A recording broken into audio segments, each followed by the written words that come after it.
My lovely students, welcome to Mathological.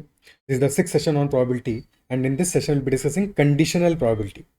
A very important topic, simple topic है, कोई formula याद रखने की जरूरत नहीं है. हम थोड़ा कॉन्सेप्चुअल अंडरस्टैंडिंग में समझेंगे एक बार formula, but otherwise as such questions में फॉर्मूले की कहीं पे भी जरूरत नहीं पड़ती है. सारी बातें समझ में आएंगी, बस स्टार्ट से लेकर एंड तक चीज़ों को समझते रहना, ध्यान से देखते रहना, हर एक बात जो कही जा रही है उसको प्रॉपरली अंडरस्टैंड करना. स्टार्ट करते हैं session. And the topic of the day is conditional probability. The probability of an event such that a given condition is already there.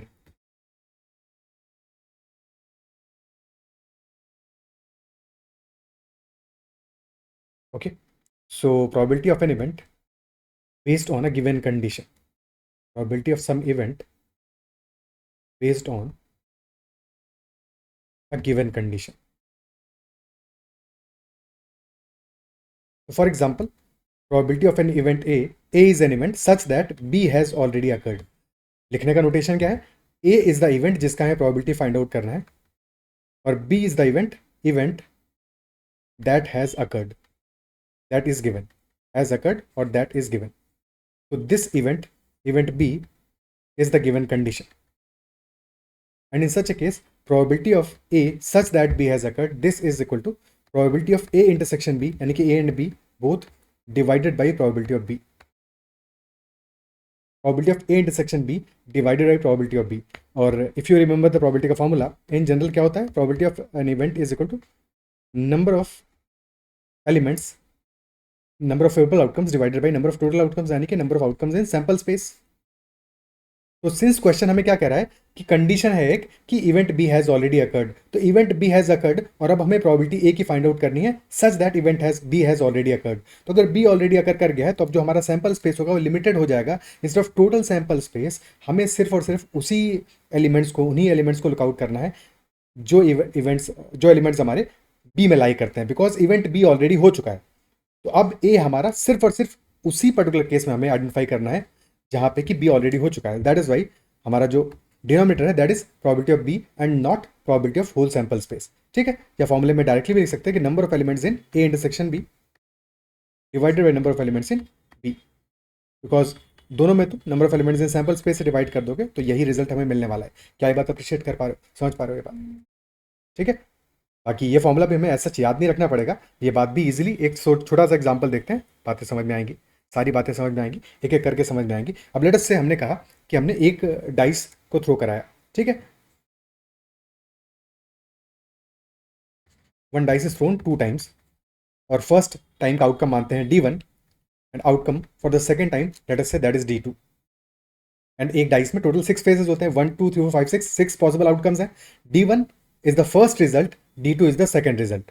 अब क्वेश्चन हमें पूछे कि let us say question is saying कि we need to find out probability such that D1 is equal to 2 if it is given that sum of both the outcomes is less than equal to 5. We need to find out probability such that D1 is equal to 2 जबकि हमारा D1 plus D2 is less than equal to 5. तो हमारा sample space यहाँ पे क्या होने वाला है?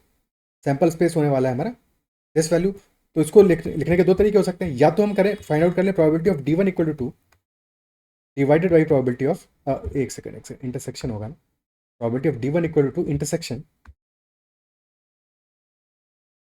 D1 plus D2 less than equal to 5 and that divided by probability of D1 plus D2 less than equal to 5. Okay, पहले probability वाले मेथड से देख लेते हैं, उसके बाद अपना सिंपल मेथड देख लेंगे. तो प्रोबेबिलिटी निकालते हैं, दोनों इवेंट अकर करें D1 equal to as well as D1 plus D2 less than equal to 5. तो D1 तो 2 फिक्स हो गया और D1 plus D2 हमें क्या चाहिए? लेस देन इक्वल टू 5 चाहिए. isn't it so? कब कब हो सकता है? जबकि D1 2 हो, D2 1 हो, D1 2 D2 2 हो, D1 2 D2 3 हो, बस यही 3 पॉसिबल केसेस मिलेंगे. Isn't it so? D1 is equal to और D1 plus D2 less than equal to 5 है. Only 3 possible cases. Total cases कितने हैं हमारे? टोटल केसेस कितने हैं? Since D1 can take 6 outcomes, D2 can take 6 outcomes, total outcomes will be 36. Out of 36 cases, 3 are our favorable cases for this probability in the numerator. This becomes 3 by 36. Similarly, for probability in the denominator, D1 plus D2 less than equal to 5, कितने cases मिलने वाले? So if D1 is equal to 1, D2 can take any value from 1 to 4. Similarly, if D1 is equal to 2, तो d2 can take any value from 1 to 3. If d1 is equal to 3, d2 can take any value from 1 to 2, and if d1 is equal to 4, then d2 can take only one value. Total cases हमारे पास आए 10. So 10 favorable cases. The probability of this value d1 plus d2 less than or equal to 5, that will be 10 upon total cases कितने 36. So answer will be 3 by 36 divided by 10 by 36, यानी कि answer आ जाएगा 3 by 10 straight away. अब instead of calculating with this method, हम क्या कर सकते थे?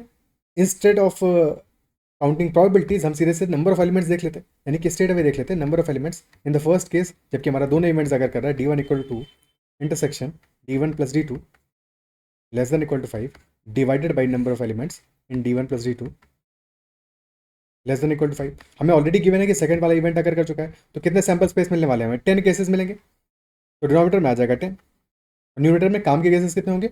ओनली 3 केसेस, तो 3 by 10 will be our answer straight away. क्या अप्रिशिएट कर पा रहे हो? आंसर हमारा हो जाएगा 3 by 10. And if that is now understood, अगर ये बात समझ में आती है, सो सेकेंड पार्ट निकालते हैं इसका कि probability of d1 plus d2 less than equal to 5 if it is given that d1 is equal to 2. Pause करके अपने एंड पे सॉल्व करो. इस बार गिवन क्या है? प्रोबेबिलिटी दैट गिवन है हमें d1 equal to 2, this has already occurred, this is the given condition. What will be probability that d1 plus d2 will be less than equal to 5. यहाँ sample space क्या आने वाला है? Total cases क्या आएंगे? हमें गिवन है कि d1 इक्वल टू 2 है, तो अगर d1 इक्वल टू 2 है तो सेकंड वाले पासे में, सेकंड डाइस के थ्रू में हमारे पास कुछ भी आ सकता है, 1 भी आ सकता है, 2 भी, 3 भी, 4 भी, 5 भी, 6 भी, यानी कि टोटल केसेस आ गए हमारे पास 6. काम के केसेस क्या होंगे? When d1 plus d2 is less than equal to 5. अब पहले वाले केस में बिल्कुल लेस देन इक्वल टू 5 आएगा, 2 प्लस 1 3 आ जाएगा. सेकंड में भी 2 प्लस 2 4 आ जाएगा. थर्ड में 2 प्लस 3 5 आ जाएगा. Only these 3 are our favourable cases. 3 are favourable, total are 6. 3 by 6 यानी कि 1 by 2 will be our answer. Isn't it so? क्या ये बात क्लियर है? कितना सिंपल केस है, ठीक है? कितना सिंपल केस है, हमें कोई फॉर्मुला याद रखने की जरूरत है, बस स्ट्रेट अवे देखना है. सेकंड पार्ट में जो हमारा इवेंट दिया है d1 equal to 2, that is our sample space, क्योंकि वही हमारा कंडीशन है, तो उस पर हमारे पॉसिबल केसेस आए 6. अब काम के केसेस कब होंगे? जबकि d1 plus d2 less than equal to 5 होगा. जब d2 हमारा 1 होगा तो भी less than equal to 5, less than 5 होगा. 2 होगा तब भी लेस देन 5 होगा. 3 होगा तब इक्वल टू 5 होगा. तो all 3 are favourable cases. 3 by 6 will be our answer which is equal to 1 by 2 only. तो इफ दैट इज अंडरस्टूड, अब अपना देखते हैं first question. First question is a bag contains 6 red balls and 5 blue balls. तो bag में हमारे पास 6 red balls and 5 blue balls हैं. 2 balls are drawn without replacement, यानी कि रिप्लेसमेंट नहीं करना है. जिस बॉल को एक बार निकाल लिया फिर वो निकाल लिया, उसको वापस से बैग में नहीं डालना. Find the probability that the second ball drawn is blue if condition is that first ball drawn is red. This is our condition, this is given. अब अगर फर्स्ट बॉल हमने रेड ड्रॉ कर लिया तो after draw 1 क्या scenario बनेगा हमारा? Since first ball में रेड ड्रॉ किया, टोटल 6 रेड बॉल्स थी, एक रेड बॉल ड्रॉ कर लिया, तो now 5 red balls are remaining and 5 blue balls are remaining. और क्वेश्चन हमसे पूछ रहा है कि what will be probability of second ball drawn being blue. तो probability of draw 2 being blue. तो अब टोटल हमारे पास 10 बॉल्स रिमेनिंग है, जिनमें से कि 5 आर ब्लू, तो 5 by 10 और 1 by 2 will be our answer. 1 by 2 will be our answer, as simple as that. क्या ये क्लियर है? ठीक है, ओके. तो थोड़ा सा बेटर क्वेश्चन करते हैं, क्वेश्चन का लेवल बढ़ाते हैं. Next question, a box contains 100 tickets numbered from 1 to 100, तो नहीं 20 होंगे, 20 ही दिख रहे हैं. A box contains 20 tickets numbered from 1 to 3 to 20. 3 tickets are drawn at random. It is given that the largest of the 3 tickets is not more than 12. Find the probability that the smallest number is 6. Given है हमें कि largest of the 3 tickets is not more than 12. That is given. तो हमारा sample space सिर्फ यहीं पे लाई करेगा that largest of the 3 tickets is not more than 12. हमें कोई मतलब नहीं 20 तक हो, 100 तक हो, कहीं तक भी हो, बट हमारे जो सेलेक्टेड हैं क्वेश्चन, सेलेक्टेड हैं टिकट्स, उनमें कोई भी टिकट हमारा मोर देन 12 नहीं है. तो all the 3 tickets are less than equal to 12. All 3 tickets are less than equal to 12. And हमें find out करना है probability such that smallest number is 6. तो first of all total cases क्या आएंगे? Since all the tickets are less than equal to 12, यानी कि 1 से लेकर 12 तक के टिकट्स में ही हमने 3 टिकट्स सेलेक्ट किए हैं, तो टोटल केसेस कितने बनेंगे हमारे? Any 3 tickets out of 12, 12C3. This will be our total favourable cases. ठीक है, total cases under the given condition. ठीक है, सिर्फ गिवन कंडीशन के लिए निकाल रहे हैं. और फिर हमें चाहिए इन गिवन कंडीशन में, यानी कि 12C3 में से कितने ऐसे केसेस होंगे when smallest number is 6. When the smallest number is 6, यानी कि एक नंबर तो हमने फिक्स कर लिया, एक टिकट नंबर हमारा 6 निकला है और जो बाकी दो टिकट नंबर्स मिले हैं वो 6 से ऊपर के होंगे। जब स्मॉलेस्ट हमारा फिक्स हो गया 6 पे, तो रिमेनिंग टू टिकट नंबर्स हमारे 6 से ऊपर के होंगे, तो दे कैन बी 7, 8, 9, 10, 11 और 12, any two out of these 6, यानी कि फेवरेबल केसेस हो गए हमारे 6C2, any two out of these 6, तो 6C2 are our favourable cases. तो बस प्रोबेबिलिटी हमारा कट से आ गया 6C2 डिवाइडेड बाई 12C3। भाई एक तो 6 टिकट नंबर हमने ले लिया अपने काम के केसेस में, ठीक है, तो 6C2 divide by 12C3, 6C2 is equal 15, 12C3 is 12 into 11 into 10 by 6, तो 2 into 11 into 10,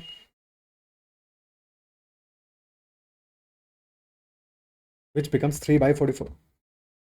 So our probability for this case becomes 3 by 44. क्या ये अप्रिशिएट कर पा रहे हो, समझ पा रहे हो कि हमारा आंसर आ गया 3/44। It is that it, so क्या क्लियर है? ओके, नेक्स्ट क्वेश्चन करते हैं। Next is Aditi was writing a test. A question has 5 answer choices out of which one is correct. The probability that she knows the answer is 50%. 50% chances are there that she knows the answer. अब अगर उसको answer पता है तब तो correct answer mark करेगी definitely, और फिर बाकी 50% में क्या होगा, वहां पे उसको आंसर फिर पता तो नहीं है, और अगर पता नहीं है तो फिर अक्कड़ बक्कड़ में बोल यस करेगी। Isn't it so? क्वेश्चन ये कह रहा है कि she has answered it correctly, we know for it for sure that उसका आंसर करेक्ट आया है, तो what is the probability that she was guessing the answer? She was guessing the answer, तो क्या होगा हमारा आंसर इन दिस क्वेश्चन? देखो एक चीज तो हमें पता है कि if she knows the answer then she knows the correct answer, okay, and she knows the answer with the probability of 50%, यानी 50% केसेस में तो she will mark the correct answer because she knows the answer. But otherwise क्या होगा, in remaining 50% cases she will be guessing the answer, और guess करना है तो कोई भी आंसर रैंडमली मार्क करेगी। 5 आंसर चॉइसेस हैं, 50% ये जो डिस्ट्रीब्यूट होगा 5 आंसर चॉइसेस में, लेटेस्ट से आंसर चॉइसेस हैं A B C D and E, and A is the correct answer, ठीक है। तो 50% में से 50% बाई 5 यानी 10% चांस हो गए for answer A, 10% for B, 10% for C, 10% for D, 10% for E, total chances हो गए हमारे 50%, ठीक है। 50% if she knows the answer तब तो डेफिनेटली ए मार्क करेगी जो कि करेक्ट आंसर है, हमने कहा एज्यूम कर लिया कि ए करेक्ट आंसर, अदरवाइज जो भी करेक्ट आंसर होगा वो 50% टाइम्स तो मार्क करेगी when she knows the answer. और गेस के केस में 50% चांसेस है गेस करेगी, और उसमें से 10% चांस होगा कि वो करेक्ट ऑप्शन मार्क करेगी, बाकी 40% चांस होगा कि रॉन्ग ऑप्शन मार्क करेगी। Isn't it so? क्वेश्चन कह रहा है what is the probability that she was guessing, ठीक है, if she has answered correctly. तो हमारा गिवन कंडीशन क्या है, शी हैज आंसर्ड करेक्टली, और she can answer correctly in 50% plus 10%, 50% when she knows plus 10% when she guesses, 60% cases में she can answer correctly, out of which 10% will B due to guess work, और हमें चाहिए probability जबकि उसने guess किया है, तो 10% by 60% answer will be 1/6, answer आ जाएगा हमारा 1/6 will be the probability that she is guessing the answer. और परसेंटेज वाले सिनारियोज में कभी भी कंफ्यूजन हो तो परसेंटेज को वैल्यू मान लो, ठीक है, कि out of 100 times 50 times she is knowing the answer, remaining 50 में से 10 times she will B marking the correct answer और 40 times she will B marking the incorrect answer, ठीक है। तो 10 टाइम्स हमें मिले काम के आंसर जबकि she has answer it correctly as well as she is guessing, तो 10 हमारा आ गया न्यूमरेटर में, डिनोमिनेटर में आएगा 10 when she has marked correctly but that was due to guess, और 50 when she has marked correctly but that was due to her knowing the answer। तो denominator में आ जाएगा 10 + 50, न्यूमरेटर में आ जाएगा 10, 10/60 यानी कि 1/6 will be our answer in that case। Next one ball is drawn randomly from one of the two boxes A and B। Box A contain करता है 6 red balls and 4 blue balls, box B contain करता है 3 red balls and 7 blue balls। if the ball drawn is red then find probability that it was drawn from box A। इस बार given condition है कि ball drawn is red, this is our given condition। तो पहले तो probability निकालते हैं that ball drawn is red,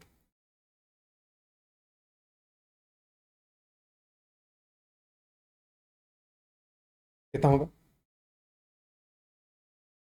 अब देखो जहाँ पे नंबर निकालना इजी होगा वहाँ पे हमने नंबर निकाल के सीधे सॉल्व किया, जहाँ प्रोबेबिलिटी निकालना इजी होगा वहाँ प्रोबेबिलिटी को निकाल लेंगे, ठीक है। तो probability that the ball drawn is red क्या आएगी हमारी? देखो बॉल ड्रॉन रेड दो तरह से हो सकता है, या तो पहले बॉक्स से निकालें तब रेड आए, या सेकंड बॉक्स से निकालें तब रेड आए। अब दोनों बॉक्सेस में से किसी से भी निकालने का रैंडम है, यानी कि दोनों की प्रोबेबिलिटी 50-50% होगी, यानी 1/2 होगा। तो box A red or box B red. So box A selection का probability is 1/2 multiplied by red balls कितनी है, box A contains 6 red 4 blue, तो 6/10 और यानी एडिशन, और बॉक्स बी सिलेक्शन का probability is 1/2 multiplied by box B has 3 red and 7 blue, यानी total 10, out of which 3 are red. तो this is our probability for ball drawn being red. अब हमारे काम की प्रोबेबिलिटी क्या है, फेवरेबल प्रोबेबिलिटी क्या है, जबकि हमारा ball has been drawn from box A, यानी कि this is our favourable case. और ये पूरा हमारा टोटल केस है, तो आंसर आ जाएगा 1/2 इंटू 6/10, यानी 1/2 into 3/5 divided by 1/2 into 3/5 plus 1/2 into 3/10. 1/2 तो कॉमन आके कैंसिल हो गया, न्यूमरेटर में आ गया 3/5, डिनोमिनेटर में आ जाएगा हमारा 6/10 प्लस 3/10 9/10. तो 6/9 which is 2/3 will be our answer. Answer will be 2/3. Is this clear? Okay, ठीक है. So answer will be 2/3 in this case. But there is 2/3 probability that the red ball selected is drawn from box A. Okay.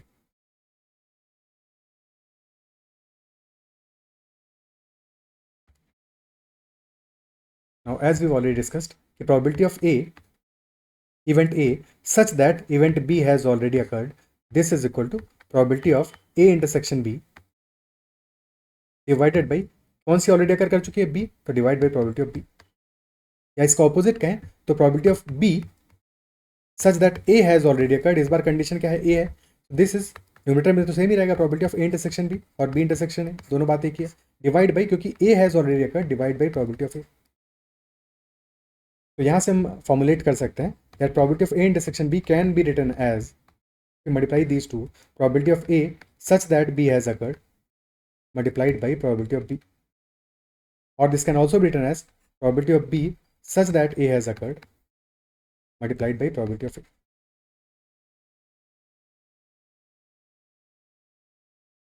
Is that clear? ठीक है, क्या ये बात समझ में आती है? And since number of elements in A union B, this is equal to number of elements in A plus number of elements in B minus number of elements in A intersection B. अब divide कर दो उसको number of elements in sample space से, तो हमारा formula बन जाता है probability of A union B, this is equal to probability of A plus probability of B minus probability of A intersection B, this value. ठीक है, और probability of A intersection B को तुम मेंशन कर सकते हो, this can be replaced as probability of A such that B has occurred multiplied by probability of B, or probability of B such that A has occurred multiplied by probability of A. क्या ये clear है? ठीक है, क्या ये बात clear है?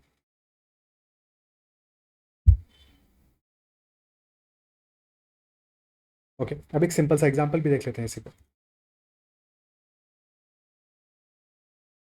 Late us से there is a event A that is happening with a 40% probability, 40% chance है इवेंट A के होने का. there is another event B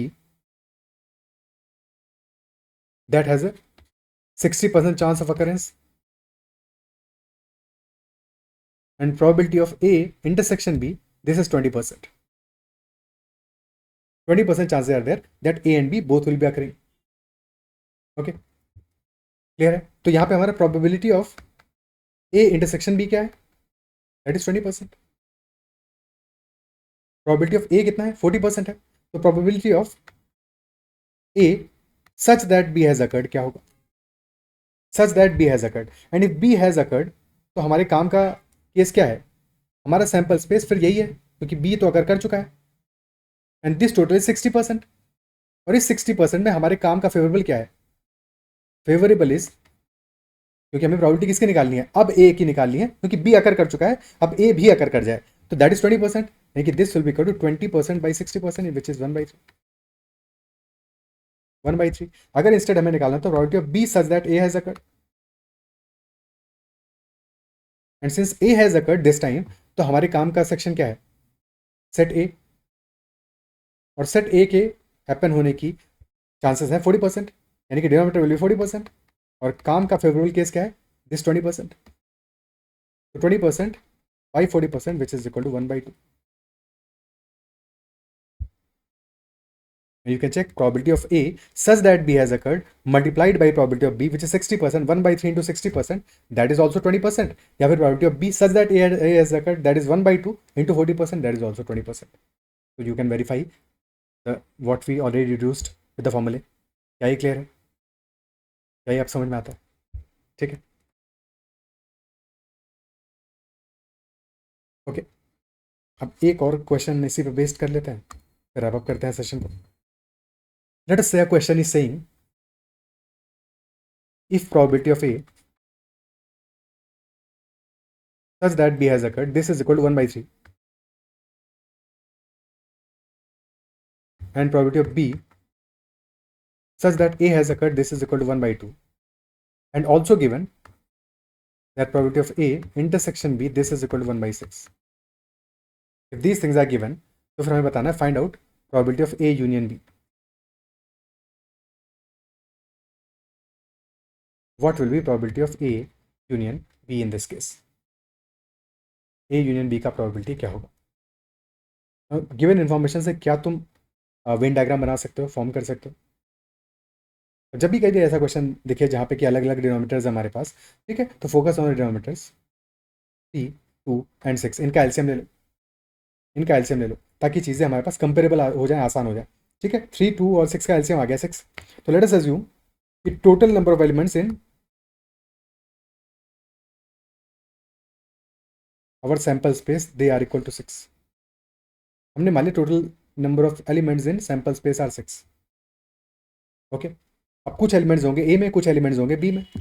हमें ये पता है कि probability of A intersection B क्या है, 1/6 है। तो अगर 6 एलिमेंट्स है सैंपल स्पेस में, तो 1 एलिमेंट होगा फिर हमारा ए इंटरसेक्शन बी में। बस ड्रॉ कर दो डायग्राम। तो 1 element will be in A intersection B, let us say this पहला set is A, second set is B. अब क्वेश्चन ये कह रहा है कि probability of A such that B has occurred, that is 1/3, ठीक है। तो A such that B has occurred में कौन सा आएगा पोर्शन, ये हमारा जो कि ए और बी दोनों में कॉमन है। सो इफ दिस इज 1, तो टोटल क्या होगा, 3 होगा। इफ टोटल इज 3, तो ये 1 होगा, क्योंकि ये 3 हमारा क्या आ रहा है, this is probability of B, isn't it so. और प्रोबेबिलिटी ए और बी दोनों का कितना है, दैट इज इक्वल टू 1, ठीक है। So number of elements in A intersection B, if that is equal to 1, क्योंकि रेशियो गिवन है हमें, ठीक है। If that is equal to 1, तो number of elements in B will be 3, और definitely क्योंकि 1 ही हो रहा है तो ये 3 टाइम्स होगा। सो 1 का 3 टाइम्स, यानी कि वैल्यू क्या आ जाएगा हमारा, बी का value, number of elements in B, so that value will be 3। But question हमसे number of elements in B नहीं पूछ रहा है, ठीक है। ऑल्सो ये जो number of elements in B है 3, ये पूरा बी का सर्कल के एलिमेंट्स बता रहा है, जबकि 1 एलिमेंट हमने ऑलरेडी मार्क किया हुआ है, तो रिमेनिंग वाले पोर्शन में 2 आएगा, यहाँ तो 2 आएगा ना, क्योंकि टोटल 3 होना चाहिए। Similarly by the same logic probability of B such that A has occurred, ठीक है। सो ए इंटरसेक्शन बी में एलिमेंट 1 आ रहा है, और 2 एलिमेंट्स आएंगे टोटल ए में, यानी कि दिस शुड बी 2। अगर टोटल 2 आया है, 1 ऑलरेडी हमारा इंटरसेक्शन बी में है, तो remaining 1 will be in this place, ठीक है। अब हमारे पास आ गया 1 + 1 + 2, that is equal to 4। Total elements हैं 6 सैंपल स्पेस में, यानी कि remaining 2 will be outside A and B. हालांकि उसकी जरूरत नहीं है, क्वेश्चन पूछा है probability of A union B का। तो ए यूनियन बी में नंबर ऑफ एलिमेंट्स कितने आ रहे हैं, 4 आ रहे हैं, टोटल एलिमेंट्स है 6, तो आंसर आ जाएगा 4/6 which is equal to 2/3। Of course formula apply करके भी इस क्वेश्चन को सॉल्व कर सकते हो, बट क्या ये चीज अप्रिशिएट कर पा रहे हो, बिकॉज फॉर्मुला अप्लाई करके कैसे सॉल्व करते हैं, क्या पता है, probability of A union B, this is equal to probability of A such that B has occurred multiplied by probability of B. तो यहाँ से प्रोबेबिलिटी ऑफ बी मिल जाएगा, because this is 1/6, this is 1/3 into probability of B. तो यहाँ से probability of B will be equal to 3/6 which is 1/2। Similarly तुम निकालोगे probability of A intersection B is equal to probability of B such that A has occurred multiplied by probability of A. But क्या diagram वाला जो method है वो ज़्यादा प्यारा, ज़्यादा अंडरस्टैंडेबल नहीं लग रहा है, ठीक है। So this will be equal to 1/6 which is equal to 1/2 into probability of A, यानी कि प्रोबेबिलिटी ऑफ ए यहाँ से आ जाएगा 1/3। अब बस probability of A union B, this will be probability of A plus probability of B minus probability of A intersection B, यानी कि 1/2 + 1/3। minus 1 by 6, which will be 2 by 3 only. Isn't it so? क्या ये clear है? So our answer will be 2 by 3 in this case. And that is all for this session. And I believe जो भी हम discuss session में वो समझ में आएगा. फिर भी कहीं पे डाउट रहता है तो make sure to comment about that doubt as well. And if you've liked this session, then make sure to hit the like button.